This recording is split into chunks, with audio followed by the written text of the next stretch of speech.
Assalamualaikum warahmatullahi wabarakatuh.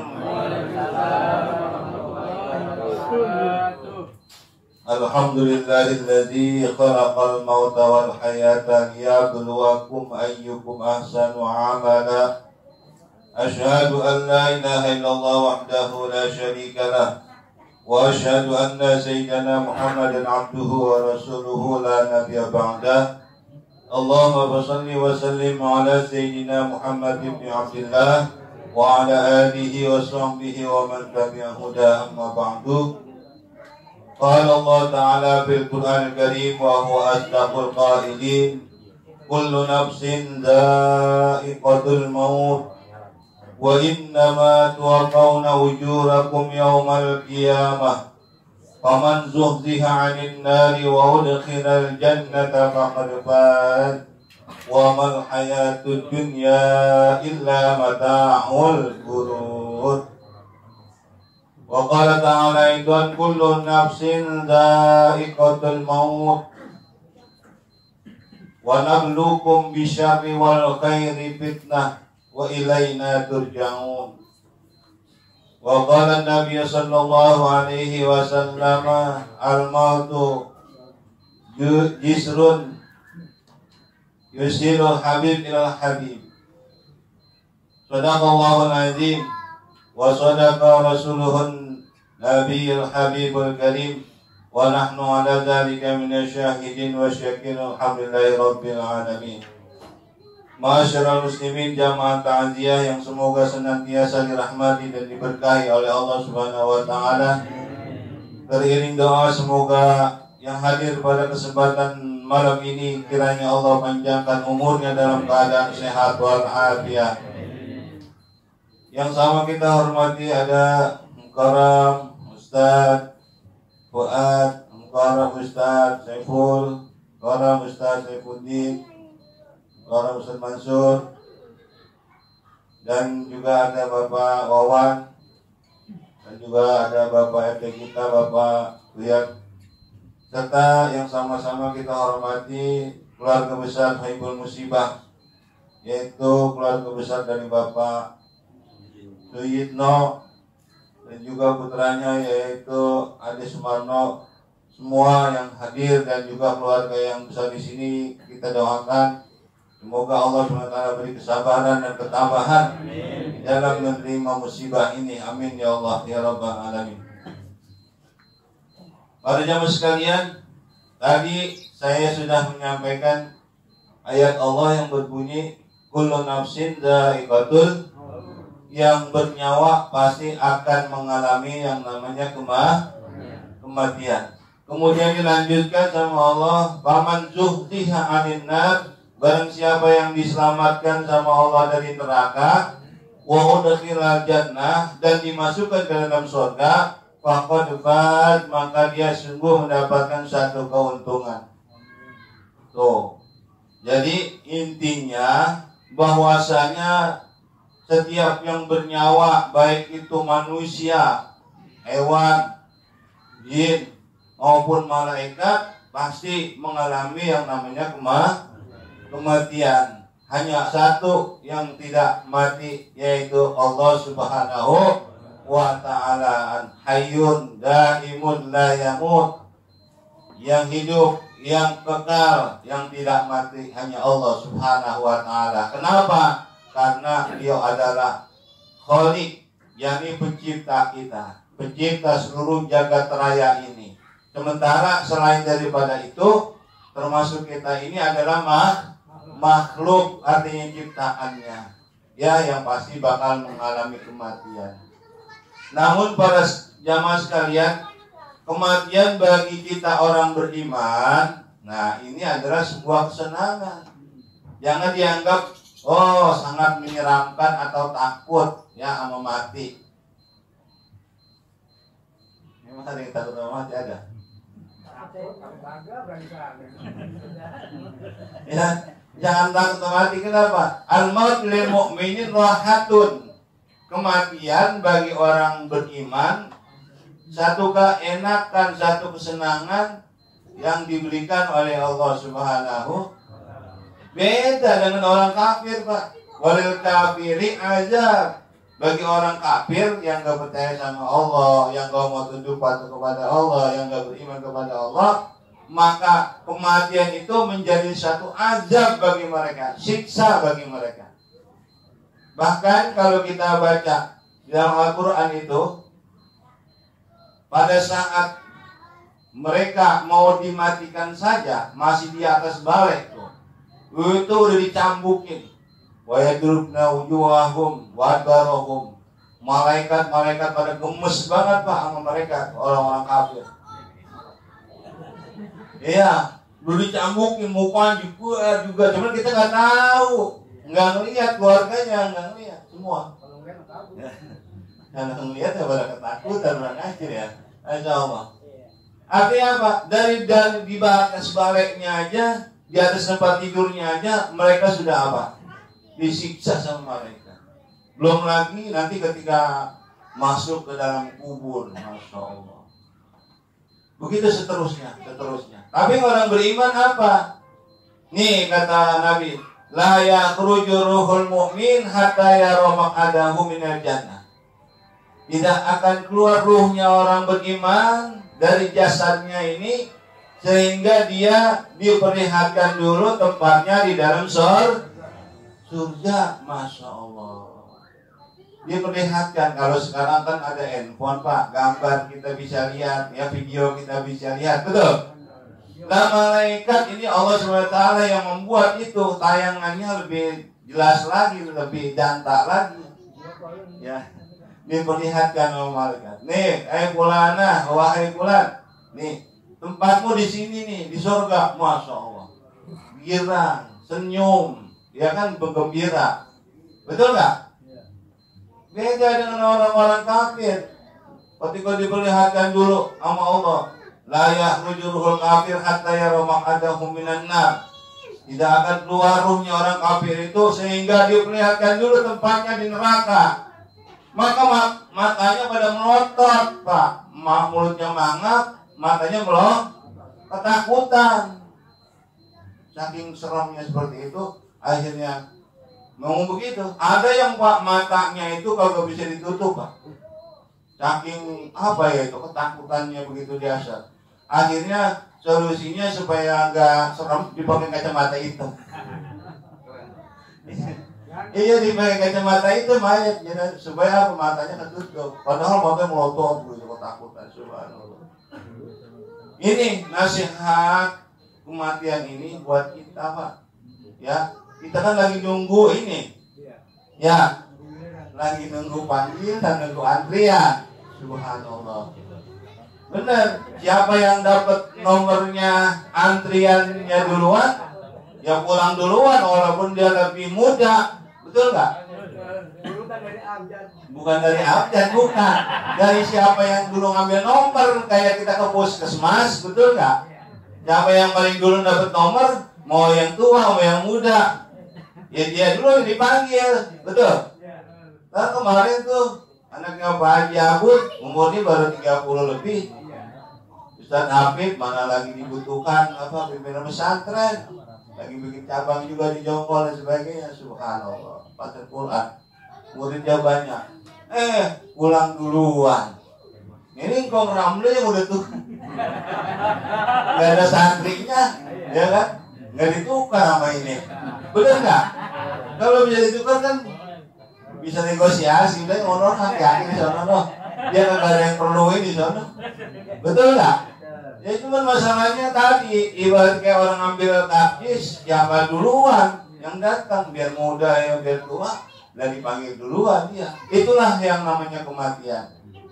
Bahkan tempatnya pun kita tidak tahu, kata Allah. Dalam Al-Quran disebut wamat tadi nafsu bi'ai abin tamut, begitu. Tidaklah seorang itu tahu bakal tempat kematiannya di mana, nggak tahu. Kita nggak bisa prediksi, betul. Contohnya apa? Gampangnya kemarin Pak yang lagi pada naik pesawat apa tuh namanya yang meleduk di Pulau Seribu. Pesawat apa namanya? Sriwijaya ya, betul. Lah kalau dia tahu Pak ceritanya, misalnya dia tahu bakal mati, jangankan bayar, betul nggak? Dibayar semiliar sama perusahaan pesawat itu, mau nggak kira-kira? Mau duitnya doang kali ya, duitnya aja dah biar yang pada naik dah. Kan begitu. Kenapa? Kan nggak tahu manusia. Allah yang merahasiakan itu. Intinya adalah bahwasanya kita ini pasti kembali kepada Allah. Dan kudu apa? Persiapkan diri kita untuk apa? Menghadap kepada Allah. Dengan cara gimana?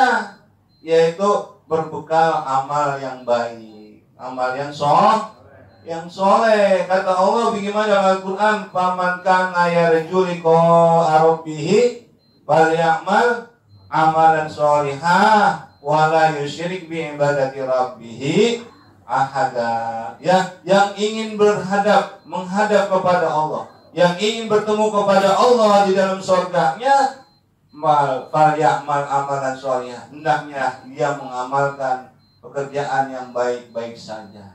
Seperti itu. Yang diperintahkan sama Allah dikerjakan, yang dilarang sama Allah ditinggal.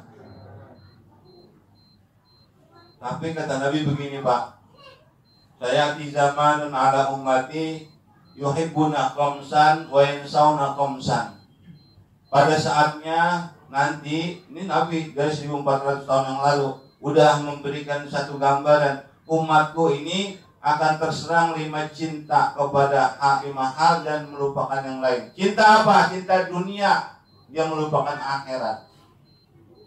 Contohnya apa? Ya sekarang dia mencari kehidupan dunia aja, pagi-pagi pulang malam, pagi malam pulang pagi.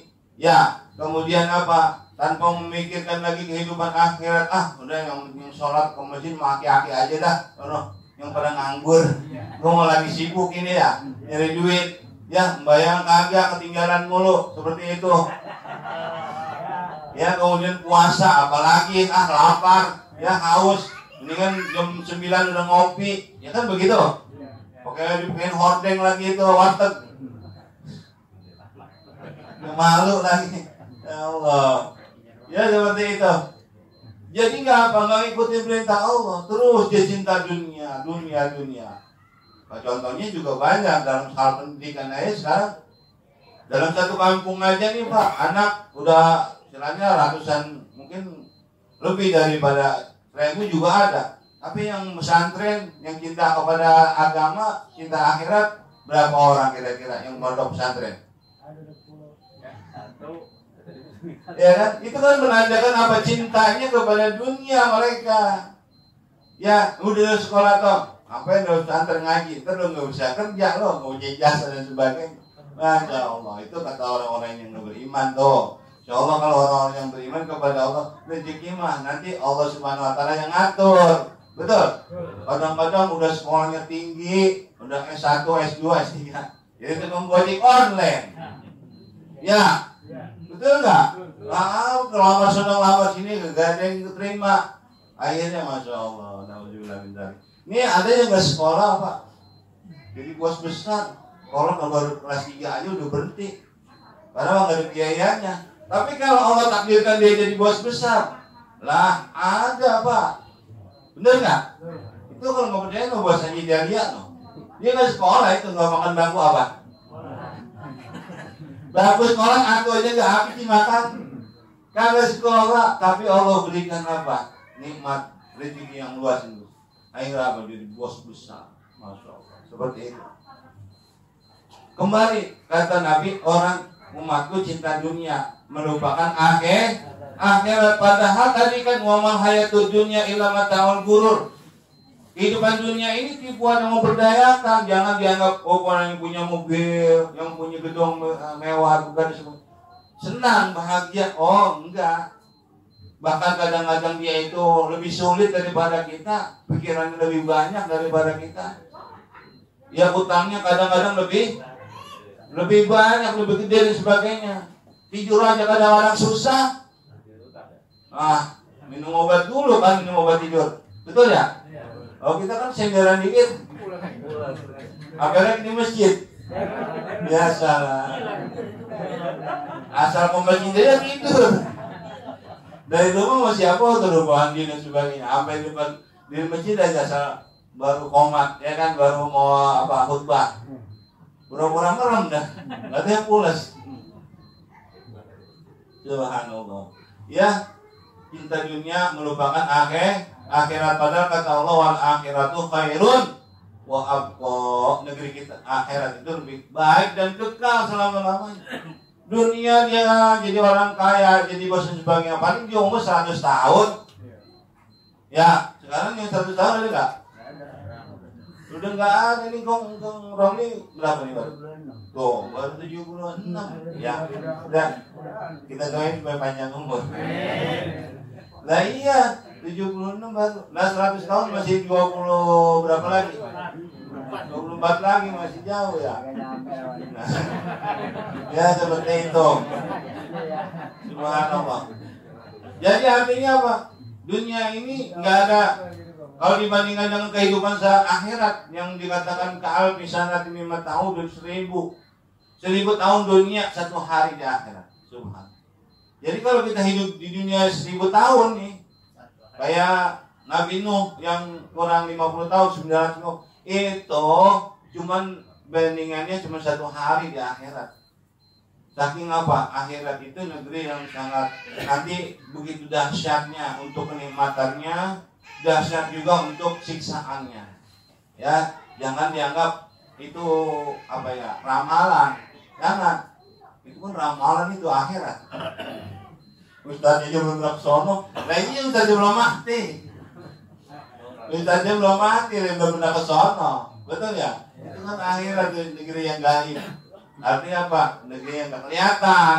Ada, pasti ada, cuman gak kelihatan. Lo kalau kelihatan orang pada benar semua udah, ya pada taubat semua. Memang kata Allah tadi dirahasiakan bahasanya bil ghaib. Innama tunziru man ittaba'a dzikra wa khasyar rahmana bil ghaib. Tuh, bil ghaib dirahasiakan sama Allah. Jadi ujian buat kita itu bahasanya lu percaya kan ya sama Allah? Ya. Mau sholat apa enggak? Mau puasa apa enggak? Tuh, mau enggak ikutin aturan Allah? Emang dirahasiakan Allah yang mengatakan itu. Kalau kita enggak kalau kita percaya walaupun enggak kelihatan, ya Allah itu ada, ya Allah ada Tuhan kita, pencipta kita. Nah, kita kalau udah mati baru kita bisa melihat Allah Subhanahu, baru kita akan bertemu sama Allah nanti. Cinta dunia lupa akhirat. Kemudian cinta yang kedua kata Nabi, cinta gedung, cinta rumah, lupa sama kuburan.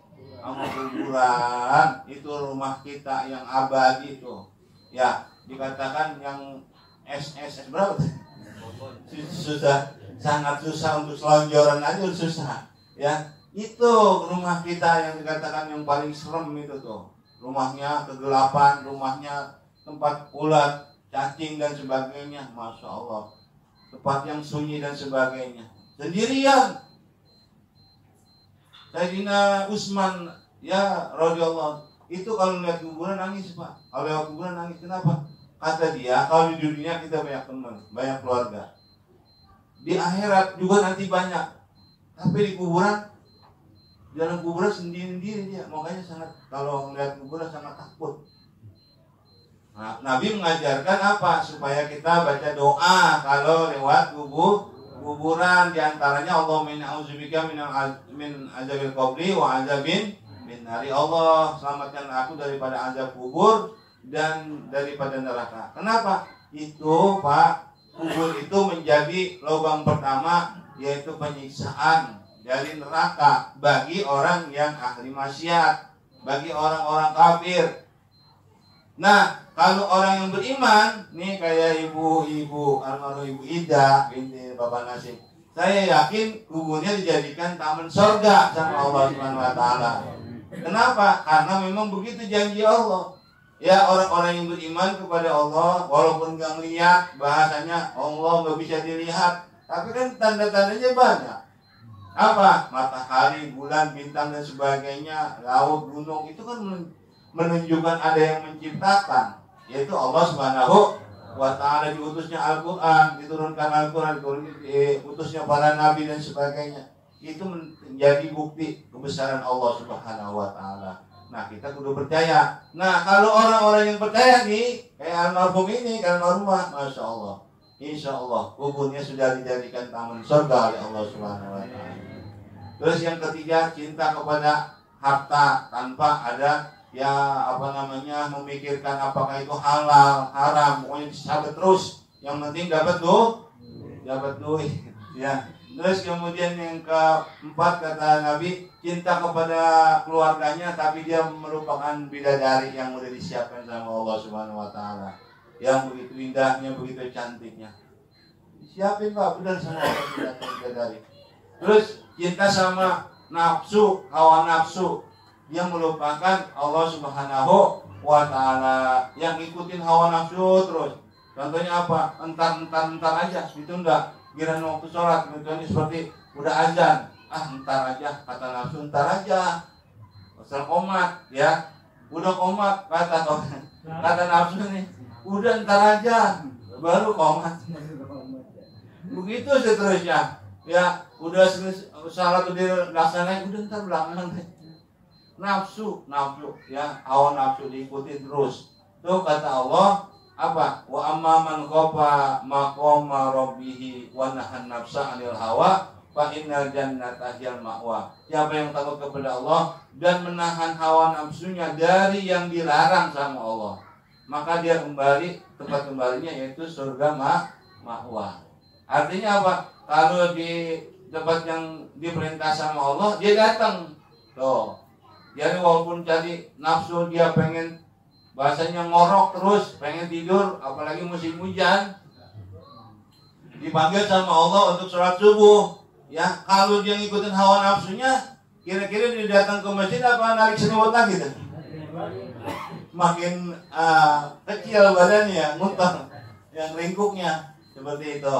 Jadi apa? Kalau dia menahan hawa nafsu untuk tadi kesenangan tidur, dia tinggalkan demi mencari ridho Allah, maka tempat kembalinya yaitu surga. Yang mudah-mudahan kita semua diberikan taufik hidayah inayahnya, sehingga mudah untuk kita melaksanakan segala apa yang diperintahnya dan meninggalkan daripada yang dilarangnya, sehingga kita selamat ya, baik di dunia maupun di akhirat, dan terakhir Allah masukkan kita ke dalam surganya. Amin ya Allah ya Rabbal alamin. Lebih kurang yang maaf. Assalamualaikum warahmatullahi wabarakatuh.